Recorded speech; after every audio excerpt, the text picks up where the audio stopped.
Амансыздар ма, құрметті көрермендер, Ордалаев каналы кезекті шығарылым ұсынбақ. Бүгінгі біздің назарымыз су министрі Нұржан Нұржігітовке арналмақ. Аталған азамат Жамбыл облысын басқарып тұрған кезде оған байланысты сын көп айтылды. Мысалы, Алтауданда құрғақшылық жайлап, төтенше жағдай жарияланған облыстың басшысын су министрі етіп тағайындау қаншалықты ақылға сияды. Су демекші, бұған дейін Жамбыл облысы Тұрар Рысқұлов ауданына қарасты Жарылсу ауылының ауыз су мәселесін көтерген болатынбыз. Бюджеттен 400 миллион теңге бөлінген ауыл 2020 жылдан бері ауыз сусыз отыр. Бір қызығы, осы кезеңде Нұржан Молдиярұлы Жамбыл облысы әкімінің орынбасары, кейін әкім болып 1 жыл жұмыс істеді. Өңірде су мәселесін шеше алмаған адамның су министрі болуы қаншалықты орынды? Осы және өзге де сұрақтарды Нұржан Нұржігітовтің өзіне қойдық. Егер министрдің жауабы қызықтырса, видеоны толық көріп шығыңыз, сондай-ақ каналға жазылып, қоңырау түймесін басуды ұмытпаңыз. Сіздердің қолдауларыңыз мен үшін өте маңызды. Жамбыл облысы Тұрар Рысқұлов ауданына қатысты Жарылсу ауылының халқы 400 миллион теңгеге салынған судан, ауыз судан су іше алмай отыр. Сіз Жамбыл облысының басқардыңыз, бірінші орынбасар болдыңыз 20 жылдары. Жалпы осы мәселені қалай түсіндіріп бересіз?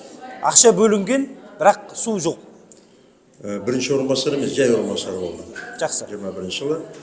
Жарылсу елді мекенде орталықтарынан жүйе салынған, бірақ жергілікті атқарушы орган тарапынан мынау судың, жердің астындағы судың дебетін зерттеу жұмыстары сол конкурс ұтып алған мердігер компаниясы дұрыс жүргізмеген. Су жүйе жұмыс істеп отырған жоқ деп айта алмаймыз. Жүйе жұмыс істеп тұр, бірақ судың дебеті жеткіліксіз. Биылғы жылы қосымша осы аудан әкімшілік тарапынан қосымша қаражат бөлініп, сөйерде қосымша ұңғымаларды қазу жұмыстарды бастап аяқталу тиіс еді.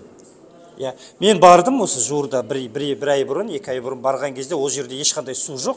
Тұрғындар мысалы тереңдігі дұрыс қазбаған. Мысалы мен сұрағым былайда, Жамбыл облысында су мәселесін шеше алмаған адамның, өзіңіз секілді әкім болған адамның республикадағы су мәселесін шеше ала ма мысалы? Қабілетіңіз жете ма?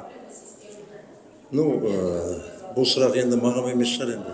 Жоқ, енді сіз Жамбыл облысының әкім болдыңыз ғой. Себебі шешім қабылданды. Мен қазір бүгінгі күні осы су саласындағы проблемаларды шешу үшін жұмыс істеп жүрмін. Жамбыл облысында 1 жыл әкім болдыңыз. Жақсы, Жамбыл облысында 1 жыл әкім болдыңыз. Осы мәселені білесіз. Неге шеше алмадыңыз? Жамбыл облысында мәселе нақ шешілген жоқ. Бүгінгі күні біз сіздерге айтайық. Халық су ішіп отқан жоқ. Ауыз суға байланысты бүгінгі күні Жамбыл облысында 94% орталықтарға жүйемен қамтамасыз етілген.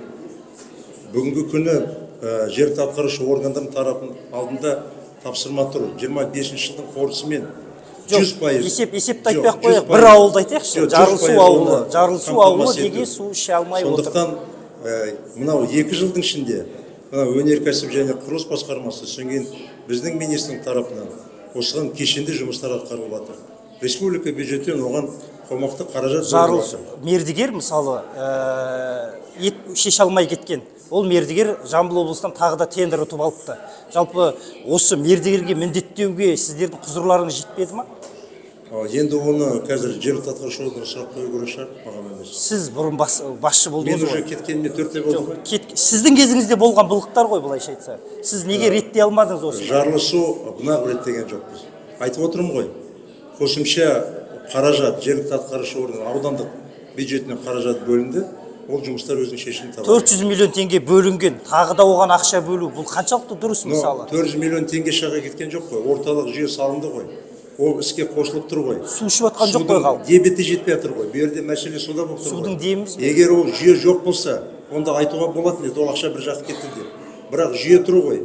Судың дебеті шешіледі. Су кеп тұр деп ойлайсыз ба? Қосымша ұңғыма қазылады. Соңген сол жүйемен су беріледі. Су жоқ қой, халық су іше алмай отыр. Судың дәмі тәтті емес, яғни ішуге жарамсыз. Ұңғыма судың дебетіне байланысты, ұңғымаға байланысты. Оны жұмысты шешеді жергілікті атқарушы орган. Сіз жалпы кадрдан Жамбылдан бір орынбасар әкелдіңіз ғой, сосын ана советник Нұрайзиді әкелдіңіз ба? Жалпы сіз жергілікті адамдар тасуды қаншалықты дұрыс жалпы? Жамбылдан адам тасу. Ибрайханов жөнінде мен бірнеше ақпарат берген. Бүгінгі күні мынау су саласындағы проблемаларды шешу әсіресе ең бірінші тарифке байланысты. Ол сол тариф саласында өте білімді азамат. Сондықтан ол азамат өзінде бір жылдың ішінде білікті азамат ретінде Жамбыл облысына көрсетті. Содан кейін ол арнайы барлық келісімден өтіп, бүгінгі күні тағайындалды. Ал секретариатқа байланысты сіздер білесіздер, ол заңда көрсетілген. Секретариат ол жалпы басшының шешімімен тағайындалады. Ол қандай қасиеті бар Нұр Ниязидің? Жалпы Жамбылда да бір қарық қылып жұмыс істеген жоқ жалпы. Өзінен сұрасаңызшы онда. Жоқ, сіз енді басшылық ретінде алып отырсыз ғой. Өзінен сұраңыз. Мен одан сұрамаймын, сізден сұраймын. Екеуіңіз жақсы араласасыз, оны өзінен Жоқ, сұраңыз. қандай қасиеті бар деймін да, жалпы Жақсы, мықты маман басқа ба? сұрақ қойыңыздаршы. Можно уточнить? Биыл белгілі жазушы Әкім Таразидің 90 жылдық мерейтойы өтті. Туған жері Жамбыл облысында жазушының құрметіне орай ешқандай іс-шара өткізген жоқ. Сіз енді сол кезде Жамбыл облысының әкімі болдыңыз ғой. Сіздің идеологыңыз мәдени мәтенге байланысты сындар көп айтылады сол кездегі. Жалпы үлкен жазушының мерейтойын атап өтуге неге атап өтпедіңіздер осы үлкен тұлға, мысалы Жамбыл облысына шақырып деген сияқты? Ол сұрақты енді сұрақ қою керек. Жоқ, сіз бұрынғы жұмысыңыз ғой. Ол кезде енді тура сол кезде әкім болып жүргенде сол именно мәдени саласында көптеген шара өткіздік. Қалған енді атқарылмаған жұмыстар. Жалпы мәдени мәтен аппарат басшысы болуға лайық па? Жалпы идеологияға жауапты болуға лайық па? Ол сұрақты уже жергілікті атқарушы органға қою керек. Әкім Таразидің мерейтойын неге атап өтпедіңіздер? Осы сұрақ. Мен айтып отырмын ғой, енді соны жергілікті атқарушы органға қоймайсыз. Сіз сол кезде жергілікті атқарушы органда болдыңыз ғой, әкім Ол кезде болдыңыз. енді атқарылған жұмыстар жақсы білесіз ғой. Сол кезде атқарылған жұмыстар. Ал мынаны атап өтуге не кедергі болды Әкім Таразидің мерейтойын? Жақсы, менің жұмысыма Жоқ, неге жауап бермейсіз? Скажите, пожалуйста, вот Жігіт мырза, сіз толық сұраққа жауап бергінші, өтініш жауап берсеңіз, мысалы Әкім Таразидің 90 жылдық мерейтойына байланысты жауапкершілік сіздің мойныңызда болды ғой. Мен толық жауап бердім. Бұл сұрақты жергілікті атқарушы органдар қойды. Жоқ, сол кезде сіз болдыңыз. Мен қазір сол үшін жауап бере алмаймын. Қазіргі әкім Ербол Қарашөкеевті Жамбыл халқы жақсы көріп жатыр. Пиарын жақсы жүргізіп жатыр. Сіз неге бір жыл әкім болған кезде сондай бір Ербол Қарашөкеев сияқты жұмыс істей алмадыңыз? Ол енді өзіміздің халық баға береді. Халық сізге нашар баға береді мысалы. Енді көреміз ғой. Неге сіз мүмкіндікті пайдалана алмадыңыз? Жақсы. Облыс әкім болған кезде. Сұрақ бар ма? Жауап бере алмайсыз ба?